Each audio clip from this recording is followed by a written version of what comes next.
मैं 22 साल की पुलिस इंस्पेक्टर हूँ। एक 17 साल की स्कूल की छात्रा स्कूल जाने वक्त रास्ते से कहीं गायब हो गई थी।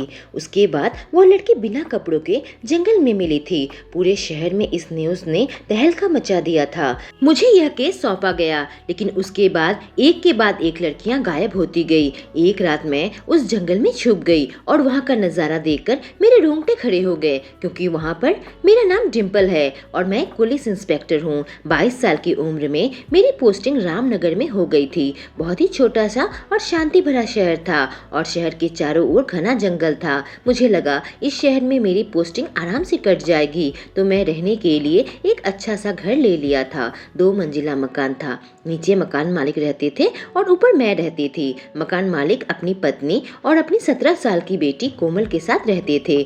मेरे आने से कोमल काफी खुश थी और वह मुझसे खाली समय में अक्सर बातें किया करती थी और शहर के बारे में मुझे बताया करती थी। वह 12वीं कक्षा में पढ़ती थी और काफी मासूम थी।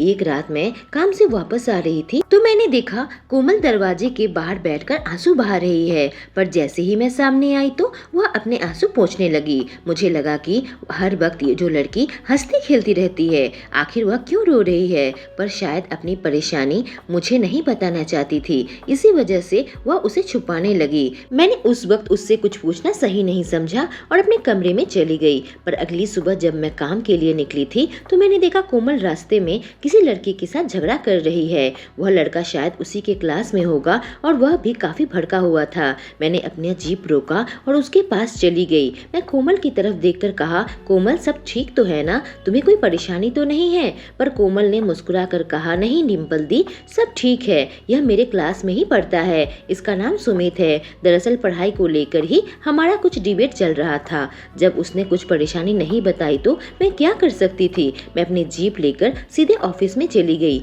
और पुलिस स्टेशन के छोटे छोटे मामले देखने लगी। कभी कभी मैं सोचती थी कि अगर मैं किसी बड़े शहर में पोस्टेड होती तो मुझे काम सीखने को मिलता। यहाँ तो शायद ही कोई मर्डर या किडनैपिंग का केस आता होगा। पुलिस की तो यहाँ ज्यादा जरूरत ही नहीं है, इससे फॉरेस्ट डिपार्टमेंट वाले ज्यादा एक्टिव है इस एरिया में। रात को जब मैं घर वापस आई तो कोमल मेरे पास आ गई। उसका चेहरा पहले की तरह हंसता खिलता नहीं था, शायद किसी परेशानी में थी। मैंने कोमल से कहा कि क्या बात है, अगर कुछ परेशानी है तो तुम मुझे शेयर कर सकती हो। पर उसके चेहरे में मुझे एक अजीब सा डर नजर आया। मैंने कहा, तुम्हें किस बात का डर लग रहा है, कुछ तो बताओ कि आखिर क्या हो रहा है तुम्हारे साथ। उसने अपने मोबाइल से एक तस्वीर निकाल कर दिखाई और कहा, यह मेरे पापा है। यह देखते ही मैं आश्चर्यचकित हो गई, क्योंकि मकान मालिक तो कोई और ही है। मैंने कहा, कोमल पर मकान मालिक यह शख्स नहीं है। उसने कहा, यह मेरे सौतेले पापा है। मेरी माँ ने दूसरी शादी की थी। मेरी माँ का मेरे पापा के साथ तलाक हो गया था और वह पास के शहर में रहते हैं। बहुत सालों पहले ही उन दोनों का तलाक हो गया था। दोनों ने अपना अपना घर फिर से बसा लिया। मैंने कहा, तुम अपने पापा से मिलने नहीं जाती क्या? उसने कहा, पापा कभी कभी मुझसे मिलने आते हैं। पापा मेरे लिए गिफ्ट लाते हैं, पर अपने घर कभी नहीं ले जाते। शायद उनकी दूसरी पत्नी नहीं चाहती। उसकी कहानी से मुझे यह पता नहीं चला कि आखिर वह परेशान क्यों है। काफी उदास लग रही थी और वह अपने कमरे में चली गई। लेकिन अगली शाम ही उसकी माँ और सौतेले पिता मेरे पास पुलिस स्टेशन में परेशान होकर आए। उन्होंने कहा कि मेरी बेटी कोमल मिसिंग है और वह मिसिंग रिपोर्ट लिखाना चाहते हैं। मैंने कहा, 24 घंटे के बाद ही आप मिसिंग रिपोर्ट लिखवा सकते हैं, लेकिन मैं इस केस की इन्वेस्टिगेशन अभी से ही स्टार्ट कर दूंगी। जब मैं उनसे पूरा डिटेल्स पूछा तो उन्होंने कहा कि कोमल स्कूल के लिए गई हुई थी और जब वापस नहीं आई तो उन्होंने स्कूल में पता लगाया तो स्कूल में वह पहुंची ही नहीं। उन्होंने कोमल के सारे दोस्तों को फोन कर लिया, रिश्तेदारों को फोन कर लिया,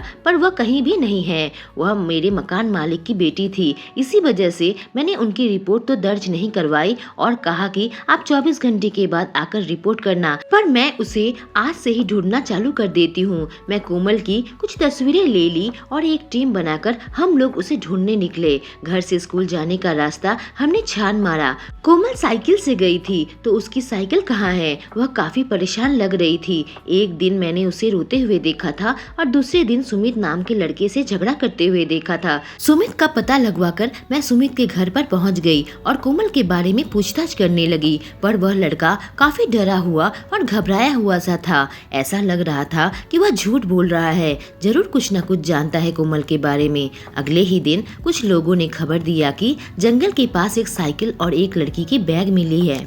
हम वहां जाकर साइकिल और बैग लेकर आ गए। वह साइकिल और बैग कोमल की ही थी। उसकी मम्मी पापा आकर पुलिस स्टेशन में रिपोर्ट लिखवा गए थे और हम एक सर्च टीम बनाकर उसे जंगल में ढूंढने लगे थे, क्योंकि वहीं से उसकी साइकिल और बैग मिला था। पर अब तक हमें कोमल नहीं मिल पाई थी। जब मैं घर आ रही थी तो उसके सौतेले पिता को किसी के साथ फोन करते हुए सुना। वह काफी गुस्से में थे और काफी गाली गलौज चल रही थी। पर मैं जैसे ही वहां पहुंची तो उसके पिता शांत हो गए, जैसे कि कुछ हुआ ही नहीं है। उसके पिता के बर्ताव से मुझे अब उन पर भी शक होने लगा था, क्योंकि है तो वो उसके सौतेले पिता। मैं कोमल की माँ को अपने घर पर बुलाई और उनसे कहा कि कोमल 2 दिनों से काफी परेशान थी, क्या आपको उसके बारे में कुछ पता है? उसकी माँ कही कि मुझे तो इस बारे में कुछ भी नहीं मालूम है। मैंने कहा, क्या घर पर उसका किसी के साथ कोई झगड़ा हुआ था? तो उसने इस बात से साफ इनकार कर दिया। मैंने उसकी माँ से कहा, आप कुछ भी मुझे छुपाएंगी तो आपकी बेटी का मिलना उतना ही मुश्किल हो जाएगा। उसकी माँ रोते हुए वापस चली गई। ऐसा लग रहा था कि उसकी माँ भी कुछ छुपा रही है। आखिर एक मासूम सी बच्ची कहाँ गायब हो गई? हमने उसके स्कूल में और उसके दोस्तों से पूछताछ शुरू कर दी और उससे कुछ चौंका देने वाली जानकारी सामने आई। सुमित कोमल का बॉयफ्रेंड था और उन दोनों के बीच में कुछ परेशानी चल रही थी। हमारा शक सुमित के ऊपर जा रहा था। उसके सौतेले पिता के बारे में भी कुछ लोगों ने कहा कि कोमल के साथ उनके संबंध कुछ ठीक नहीं थे। आखिर इन दोनों में से किसने उसे गायब किया होगा और उसकी वजह क्या हो सकती है? हमने कोमल की असली पिता से भी पूछताछ की थी, लेकिन अगले ही दिन हमें कोमल मिल गई, जंगल में, वह भी बिना कपड़ों के। उसकी हालत बहुत खराब थी, गहरी बेहोशी में चली गई थी। उसे अस्पताल में एडमिट करवा दिया गया था और उसके साथ क्या क्या हुआ यह पता लगाया जा रहा था। साथ ही किसी और का डीएनए सैंपल भी अगर मिल जाए, अगर कोमल होश में आ जाती तो हमें सब कुछ पता लग जाता। पर वह गहरी बेहोशी में चली गई थी, शायद कोमा में। उसकी हालत को देखकर उसकी माँ टूट चुकी थी। हमें अब यह पता लगाना है कि इसके साथ हुआ क्या है और किसने किया है। अगले ही दिन शहर से एक और लड़की किडनैप हो गई। वह भी उसी स्कूल में पढ़ती थी। लड़की का नाम रूपा है और वह कोमल के क्लास में ही पढ़ती थी। कोमल की क्लास में इस तरह की 2 लड़कियों का गायब हो जाना अब हमारा शक स्कूल पर जाने लगा था। जब फिर से उन लोगों का बयान लिया गया तो कुछ लोगों का शक योगा टीचर के ऊपर गया।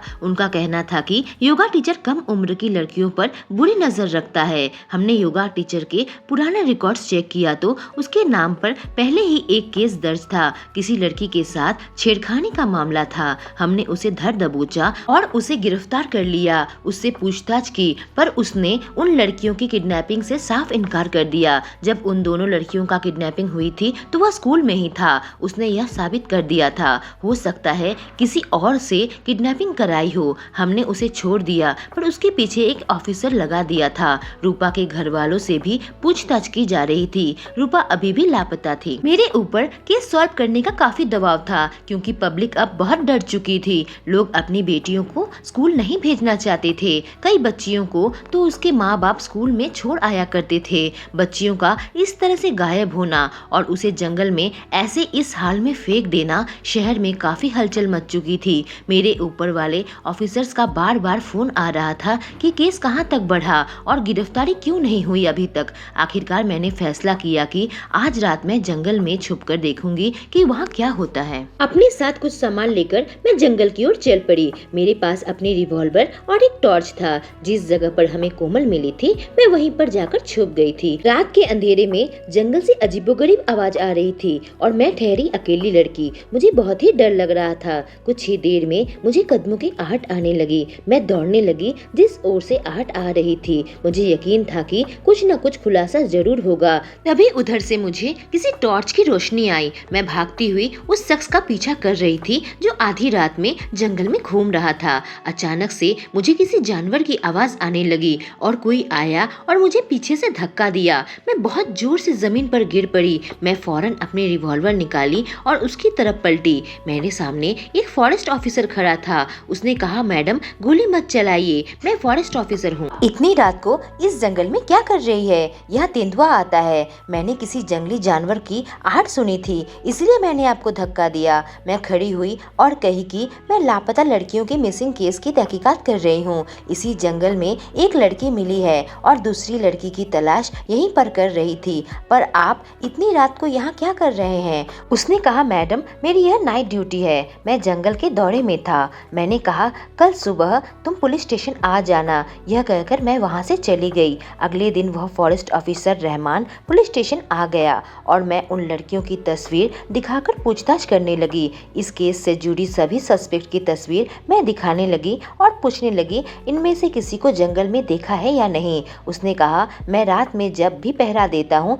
इस तरह की कोई हरकतें नहीं देखी है, पर मैंने कुछ फटे हुए कपड़े देखे थे। मैंने उसे कहा, क्या तुम मुझे उस जगह पर ले जा सकते हो जहाँ तुमने वो फटे हुए कपड़े देखे थे? उसने कहा, मैडम मैं ले जा सकता हूँ। मैं एक कांस्टेबल को लेकर उस जगह पर पहुंची और वह फटे कपड़े हमने सबूत के तौर पर ले लिए थे। वह तो कोमल के स्कूल ड्रेस होंगे या रूपा के। उस फॉरेस्ट ऑफिसर की मदद से हम उस एरिया को सर्च करने लगे और तभी हमें रूपा मिल गई। वह भी उसी जंगल में। वह भी कोमा में नहीं थी, वह होशो हवास में थी। जब रूपा से पूछा गया कि तुम्हारी किडनैपिंग के पीछे किसका हाथ था तो उसने यह कहा कि कोमल के सौतेले पिता ही मुझे किडनैप किया है। हमने फौरन उसके सौतेले पिता को गिरफ्तार कर लिया था, पर उन्होंने भी इस जुर्म से साफ इनकार कर दिया। उन्होंने कहा कि उन्हें फंसाया जा रहा है। वह अपनी ही बेटी और उसकी दोस्त को किडनैप क्यों करवाएंगे? बहुत ही छोटी उम्र से उन्होंने कोमल को पाल पोस कर बड़ा किया था और उनकी अपनी कोई औलाद भी नहीं थी। कोमल को ही वह अपनी बेटी मानते थे। हमने फिर से कोमल के दोस्तों से पूछताछ शुरू कर दी थी और रूपा और कोमल का क्या बड़ा कनेक्शन है वह ढूंढने की कोशिश कर रहे थे। तभी एक बहुत बड़ा खुलासा हुआ कि आजकल सुमित और रूपा को एक साथ देखा गया था और सुमित और कोमल के बीच में काफी झगड़ा चल रहा था। कोमल की किडनैपिंग के दिन सुमित स्कूल से एब्सेंट था। हमने सुमित और रूपा दोनों को पुलिस स्टेशन में बुलाया और अलग अलग से पूछताछ करने लगे। घंटों की पूछताछ के बाद दोनों टूट गए और अपना जुर्म कबूल कर लिया। दरअसल सुमित कोमल से ब्रेकअप करके रूपा के साथ रिश्ता रखना चाहता था, लेकिन वह इल्लीगल तरीके से ड्रग बेचता था, जिस वजह से कोमल उसे ब्लैकमेल कर रही थी। इसी वजह से उन दोनों ने मिलकर कोमल को किडनैप कर लिया था और उसे मारना चाहते थे और उसे काफी हाई ड्रग इंजेक्ट कर दिया था, जिस वजह से वह कोमा में चली गई। लेकिन पुलिस का शक उन दोनों पर ना आ जाए इसलिए उन लोगों ने रूपा की किडनैपिंग का ड्रामा किया था, पर उसके ड्रामे का अब पर्दा उठ चुका था। कोमल करीब 5 दिनों बाद होश में आई थी और अपना बयान दे दिया था। धीरे धीरे उसकी जिंदगी पटरी पर आ गई थी और उसके दोस्त सुमित और रूपा अपने गुनाह की सजा भुगत रहे थे। दोस्तों, अगर यह कहानी पसंद आई हो तो हमारे चैनल को सब्सक्राइब करें और बेल आइकॉन को प्रेस करें। Thank you.